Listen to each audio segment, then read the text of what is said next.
Joining us now from the New Orleans Saints on the phone, the great Pro Bowler, the defensive lineman, one of the best in our games, a 6-time Pro Bowler, Cam Jordan. Welcome to the show. How are you, sir? I'm good. I'm surprisingly better than I normally am. Of the last, let's call it 9 seasons of Super Bowl Sundays, or Super Bowl weekends. I processed my loss, and I'm looking forward to getting back in the lab, getting better. What was this season like now that you've had a couple of weeks to step back and look at it? Because we heard from the commissioner yesterday, Cam, it's his annual, Thursday State of the League thing, and no one's doing a victory lap. But the idea that we have played 268 games now with 269 coming up on Sunday, was there ever a point this year where you thought, man, this is just a pain and not worth it? Anytime I'm on the football field, it's always worth it. Anytime you're, in the locker room around your teammates who work so hard to do everything they could to, play these games, it's always worth it. It's a blessing to say we got through a full 16 games, then we went through playoffs. That made it worth it. You talk about, for myself, playing 10 years of football in this NFL has been a blessing. That made it worth it. There's so many makes it worth it that, the daily tests, the protocols that we had to go through, that's something that you had to pay the price this year to have a chance to play. And really, unlike any other year, it made the Super Bowl even that much more coveted. There's so many things that you had to do to even have the right to take the field, to have a right to fight for playoffs, to have a right to get to the playoffs. And it's great perspective because I don't want anyone to think that the world is too tough on football players or us in the media or anyone in the NFL machine as well, because somehow it's harder for us than for the people out there. I think through all of it, it gave people something to watch on Sunday, which is an old cliche about, hey, this is what we're here for, to make people happy. But I do think that this year more than ever, that did really become part of the conversation, part of the reason why everyone did go to work every Monday and Thursday and Friday and Saturday and Sunday. And here we are getting ready for Super Bowl Sunday with 2 teams, Cam, that you guys faced this year. Talking to Cam Jordan of the Saints on the Rich Eisen Show. When you faced the Chiefs earlier this year, did you walk away from that game going, that's a Super Bowl team? Yeah, they just got done, winning the Super Bowl. I think I'd used the term before, you can't say that you're not at the top of the mountain until somebody knocks you off of it. And the Chiefs won the Super Bowl last year and look every bit as talented as the roster they had last year. If not, now there's more veterans on the team. What's it like to chase Patrick Mahomes? Because it seems like he looks like he runs like an old man, but it also feels like it's a bit of a rope-a-dope. No, Pat doesn't run like an old man. Tom Brady runs like an old man. But don't you see a little bit of a similar? Look, Tom Brady is like a dinosaur. He's a statue back there. But Patrick's kind of got like that tiptoe kind of thing. You know what I'm saying? It's deceptive. Look, he's faster than what he looks. You're like, oh, yeah, I can catch him. And then you realize he's wheeling. You got to put a little bit more effort into cutting off his path. But you knew that going into the game. His ability to shake out of the pocket, make these wild plays. Again, he's one of those quarterbacks that you don't know how or when or where he's going to throw the ball. He'll stay in the pocket, release, but once he gets out, he gets super, I wouldn't even say elusive, but he gets super wild. He'll roll left, roll right, step through the pocket, go across the line, but he'll also take off. It sort of disrupts your pass rush plan because you don't know where he's going to be. I want to ask you about these 2 quarterbacks and what they're like talking back there when you hit them or you get near them. Like Andrew Luck was famous for thanking people for sacking him. Hey, guys, that was great, man. Thanks. Great. Woo, good hit. Mahomes seems like the nicest guy in America he is when you meet him. What is he like back there? Does he talk to you guys at all? No, rarely. He's so probably amped up about the next play. We hit him quite a few times in our game, and he's like shake it off. It's probably because he's still so young. He shakes it off and gets right back to the huddle. And he knows he has electric playmakers at every level, from wide receiver to running back to, just backfield to, tight end. He's so eager to get back to it, whereas Tom Brady, he's so calm, cool, collected, and seen every situation in the game. When he gets hit, he just automatically is trying to speed up the game. He's trying to figure out how not to get hit the next play. Now, if you hit him, 3-4 times in a row, that's when you can start affecting him. That's when you start, when he starts arguing with the or yelling at the offensive lineman. If you can get that Tom Brady, you might have some success. We all know that, he gets the ball fast, gets the ball out faster than anybody else in the league.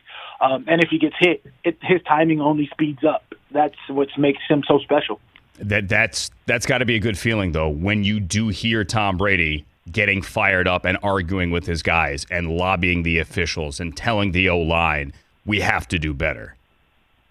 I hear you, but then again, that release just gets faster. I mean, if anything, Tom Brady is one of the greatest to do it for everything that he is. And I mean, we all know he's not going to beat you with his feet, but with his mindset and his ability to adapt is second to none, first amongst all. Talking to Cam Jordan of the Saints, 6-time Pro Bowler, getting ready for Super Bowl 55, coming up on Sunday. Cam, when we last saw you guys in the field, we saw Drew Brees walking up the tunnel looking over his shoulder, and then we saw Brees and Brady on the field afterwards. You know where I'm going here with this. Did you play that game knowing that if you don't win, this was it for Drew? No. I go into, every playoffs thinking we have these goals that we want to accomplish. NFC South check, playoff secured check, and maybe that's the opposite way. Maybe it's playoff check, then NFC South check, and then we want to go NFC championship game, and then of course Super Bowl. And those two boxes have been unchecked for my entire 10 years. We've made it to the game, but we haven't beat. So for us, we're trying to win each and every year to be the best team in the NFL. And so for Drew maybe to wrap it up this year, that I don't have anything to say on that part simply because I don't know what's going on in Drew's mind. The way Drew finished his last two seasons, he's had some sort of aggravating injury that has taken him away from the game that he clearly loved, and what he means to this team is something that you can't replace. So I haven't had to cross the bridge where he's retired because in my 10 years I've never played without Drew Brees being the QB1 at helm, at least for the majority of the season.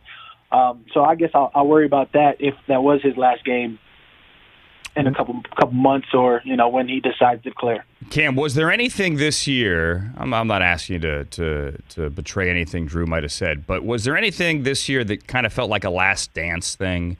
Did he have a documentary crew following him? Was he taking little mementos from stadiums or things like that? You know what I'm saying? Yep. Nope. The only last dance I know was the Michael Jordan last dance that got released this past last off season, which was phenomenal. It was phenomenal, and that's what I'm getting at. Yeah. Other than Drew Brees, no. Every snap he took was super focused. Every game he tried to be lasered in as you can. It just happened in the last game we played. Things didn't fall our way. Dude, tell me about your podcast you're doing. Big trust levels. Me and one of my best friends and my dogs, legitimately, a guy who I came into the league with. I was drafted pick 24. He was drafted pick 28. Mark Ingram the second. Father to Mark Ingram the third, son of Mark Ingram Sr. But this the legacy connect from my dad playing the league, his dad playing the league, us being a part of the Saints together for 8 years before he went on to the Ravens.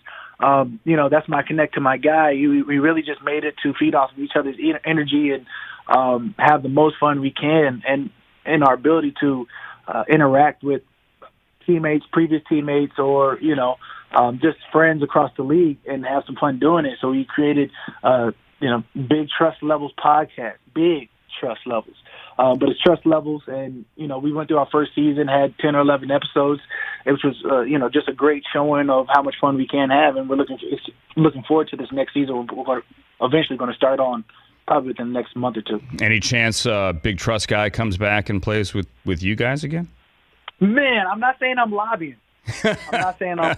But if there is an opportunity that arises, I couldn't ask for a better teammate. When you talk about the energy Mark Ingram brings to the locker room, just his positive mindset on offense, as well as what he brings to the field. I mean, you don't have that high of a caliber of an integrity of a baller on the field than Mark Ingram. I mean, there's a couple guys like him in the league, I think, just in terms of energy level. But if you put him in a category, I put myself in that category, there might be 5 guys in the league with that much energy. Yeah, and it was disappointing for me, just watching from afar that he didn't suit up for most of the second half because I get it. You're older. You got younger guys. He's not playing special teams. You can only dress so many backs, but part of that energy that he brings to me has to be worth something regardless of how many carries. Just my opinion he would get on a Sunday. But hopefully he finds a new team. 1,000-yard Pro Bowl season he just came off of. Yeah, exactly. Yeah, watching from afar was definitely tough. It was tough. I know contractually, Cam, I'm supposed to, as a host on Super Bowl week, ask you who's going to win. You're probably sick of that question and probably going to play it right down the middle. So I'll put it this way. How about this? Considering the battles you guys had this year in the division with the Tampa Bay Buccaneers, are you rooting for the Kansas City Chiefs, Cam? I think they've got a lot of good guys in Tampa. I'm rooting for defensive line play. If you want to know the honest truth, I like the idea that the D line is the most effective piece of a team. And I do think maybe I'm biased in that jaded way of thinking, but I like the ideas of JPP and Shaq Barrett with the Ndamukong Suh Vitavea. Being able to attack Mahomes. I relish the idea that, my guy Alex Okafor may get a second ring. You've got Frank Clark over there, and then you got big Chris Jones who's been balling, the last 3-4 years and in a major way to try to affect the game because it's going to be up to that middle push to get Tom Brady off the mark and make him, be more uncomfortable than he's ever been. If they can do that, there's going to be large success for that team. So I'm a D-line guy. And I don't know who the edge is going to. I get it. I totally get it. And before I let you go, I do think it brings up a good point as well, talking to Cam Jordan here of the Saints. The fact that the Chiefs are going into this game without their starting left tackle, their starting right tackle. In the week of the Super Bowl, they are pasting together a new offensive line against Todd Bowles and that Bucs front seven. People in the fantasy world we live in, Cam, and you know this, look at the shiny object and they want to talk about Tyreek Hill racing Scotty Miller, and they want to talk about who's the GOAT and how many rings the quarterbacks have. You are playing the Super Bowl, Cam, without your starting offensive tackle. Shouldn't that be the number one headline? No. When you talk about what Pat Mahomes does, there's more times than not that he's running through, elongating the play with his feet. So it doesn't matter, you're saying? Yeah, same thing with Tom Brady. If he was missing his starting left tackle, starting right tackle, he still, because he's 6'5", 6'6", and he gets the ball out as fast as he does. He's a dink dunk, intermediate, quick, shallow route.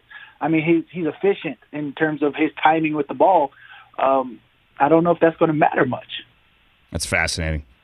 Seriously, it's fascinating that these quarterbacks are transcendent to the point where they can adapt to all the scenarios around them and that they could raise the level of game of everyone they are playing with, and that Mahomes is that guy. It's why, by the way, this game I think is going to be that good, and it's why we love having you on, Cam, to give us analysis like that. We wish you the best of luck. Have a safe, I think, off-season. I know a year ago that would sound crazy to say it, but have a safe and healthy off-season.